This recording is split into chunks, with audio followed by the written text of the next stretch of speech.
Hello and welcome, my dear students. I'm your English teacher Prakriti Kapoor, and we are going through this book, Moments. So, we have covered a part of the story, Ishwaran the Storyteller, class 9th, chapter 3 of NCERT. So, I've already told you about the description of this man, Ishwaran, who is having a very good quality of telling the story in a very suspense, while creating a suspense, and he used to tell the story to his master, that is Mahindra. So yes, in the previous lecture we have already discussed that how he managed to control that elephant and save everyone there.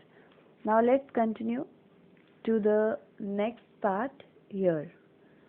Not a day passed without Ishwaran recounting some story packed with adventure. तो अभी तो हमने elephant वाली story सुनी थी, but अभी हम अगर बात करें तो हम कह सकते हैं कि not a day passed without Eswaran. Eswaran का एक भी दिन ऐसा नहीं गुजरता है जब वो कोई स्टोरी नरेट ना कर रहा हो पैक्ड विद एडवेंचर, यानी कि कुछ उसमें रहस्यमय तरीके से कुछ इंक्लूडेड स्टोरी वो ना सुनाता हो, ऐसा कोई भी दिन नहीं गुजरता था. हॉरर एंड सस्पेंस, तो उसकी स्टोरी में कभी हॉरर, कभी एडवेंचर, कभी सस्पेंस जो है देखने को मिलता था. Whether the story was credible और नॉट, तो यहाँ पर जो क्रेडिबल है, इस क्रेडिबल का मतलब क्या होता है? तो इस क्रेडिबल का मतलब होता है यहाँ पर विश्वास करने योग्य, है ना. वन कैन बिलीव और नॉट. तो एक ऐसी स्टोरी सुनाता था, कभी कभी उस स्टोरी पे बिलीव होता था, कभी कभी नहीं होता था. Mahindra enjoyed listening to because of his intimatable way in which it was told. इंटीमेटेबल वे मतलब होता है कि एक बहुत अनोखा ढंग. तो इंटीमेटेबल मतलब हो गया क्या? अनोखा ढंग. तो एक अनोखे ढंग से वो जो था ये स्टोरी सुनाता रहता था, और वो विश्वसनीय हो, विश्वास के काबिल हो या ना हो, उस कहानी पे भरोसा होता हो या ना होता हो, लेकिन महिंद्रा उसको जो है एंजॉय करता था. क्यों? क्योंकि उसका जो वे था, way of telling the story was very good. Eswaran seem to more than make up for absence of TV in Mahindra's living quarter.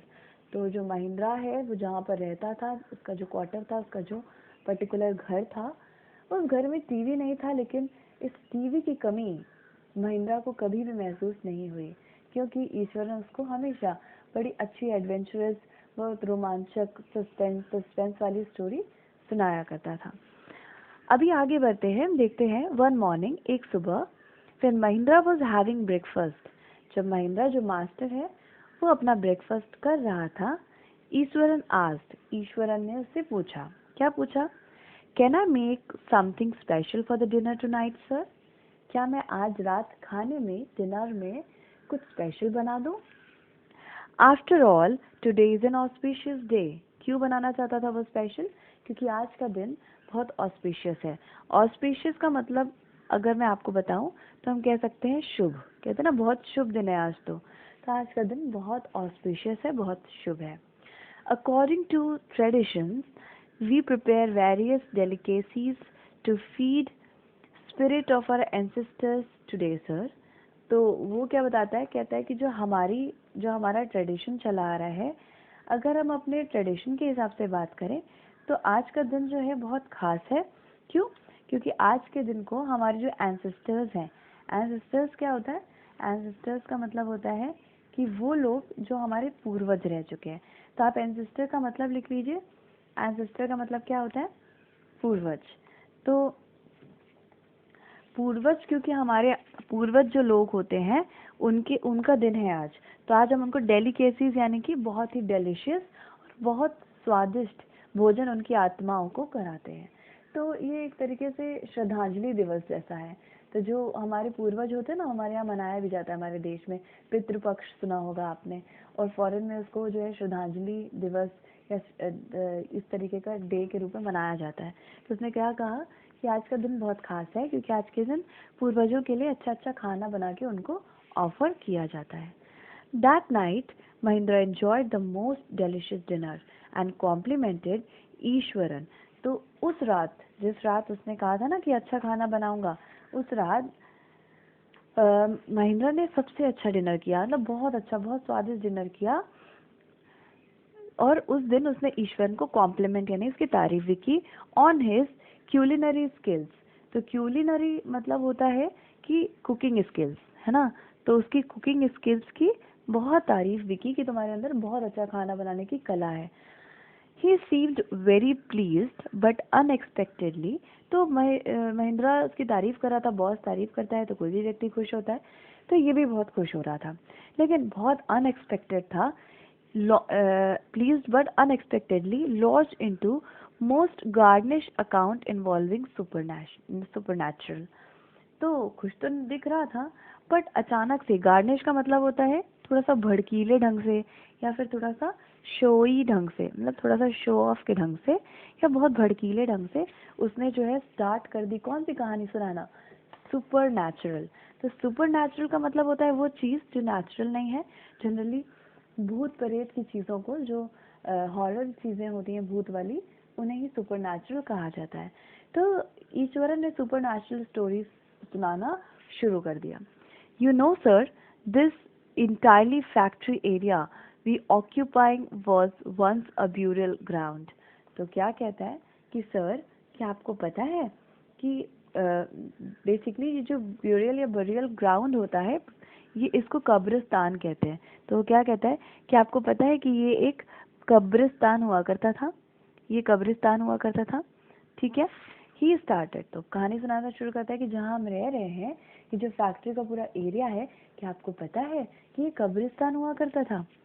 Mahindra was jerked out of the pleasant Mahindra was jerked out of the present reverie he had drifted into after satisfying meal। तो बहुत अच्छा खाना खाने के बाद ये जो महिंद्रा है वो आराम से धीरे धीरे, ड्रिफ्टेड का मतलब होता है बह जाना, जैसे कहते हैं ना तुम तो भावनाओं में बह गए, तो उसी तरीके से ड्रिफ्टेड का मतलब होता है बह जाना। तो आप इसको लिख भी सकते हो बगल में, ड्रिफ्टेड का मतलब होता है, ये लिख ही नहीं रहा है ना, बह जाना। तो यहाँ पर उसने क्या कहा कि वो जो है आराम से खाना पीना खा के, स्वादिष्ट खाना खा के, रैवरी का मतलब क्या होता है, रैवरी का मतलब होता है दिन के सपने देखना, डे ड्रीमिंग। तो सपनों में अपने बह गया है महिंद्रा, तो वो अपने मजे में सपने में बाहर जा रहा है। और यहाँ पर इधर सेकंड दूसरी तरफ देखें तो ईश्वरन जो है एक स्टोरी सुना रहा है भूत वाली। I knew on the first day itself when I saw the human skull lying on the path। तो कहता है मुझे पहले दिन से पता था कि ये कब्रिस्तान है, जब मैंने पहले दिन ही यहाँ पर क्या देखा था, स्कल, स्कल यानी कि खोपड़ी देखी थी, एक आदमी की खोपड़ी नजर आई थी मुझे यहाँ पे। Even now I come across number of skulls bone, Eswaran continued। उसके बाद क्या कहता है कि even now, अभी भी मुझे अक्सर बहुत सारे स्कल्स, खोपड़ियाँ और हड्डियाँ नजर आया करती हैं। तो इस तरीके की कहानी सुना के वो अपने मास्टर को डरा रहा है। क्यों सुना रहा है आज के दिन ऐसी कहानी, क्योंकि आज जो है पूर्वजों का दिन है, तो जो लोग मर गए हैं उनकी कहानी सुना रहा है, ठीक है। तो ये देखो, ये सारी चीज़ें बता रहा है कि उसने कई बार खोपड़ी देखी थी रास्ते में पहली बार, और इस तरह की चीज़ें एक्सप्लेन कर रहा है। He went on to narrate how he sometimes saw ghost at night। वो कहानी सुनाता जा रहा है कि किस तरह उसने कई बार रात में जो है घोस्ट यानी कि भूत देखे हैं। I am not easily frightened by these things sir। तो कहता है सर, क्या आपको पता है मैं इन चीज़ों से बिल्कुल भी नहीं डरता, इतनी आसानी से मैं डरता नहीं हूँ। I am a brave fellow. क्यों? क्योंकि मैं एक बहुत ब्रेव यानी कि बहादुर व्यक्ति हूँ, बहुत बहुत बहादुर इंसान हूँ। But one horrible ghost of women which appears of and on the midnight during the full moon।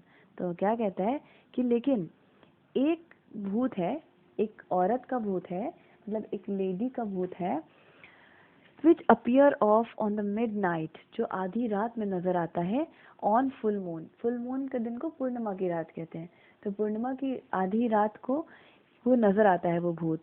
It is an अगली क्रिएचर, वो बहुत ही बदसूरत है, बहुत ही अगली क्रिएचर है।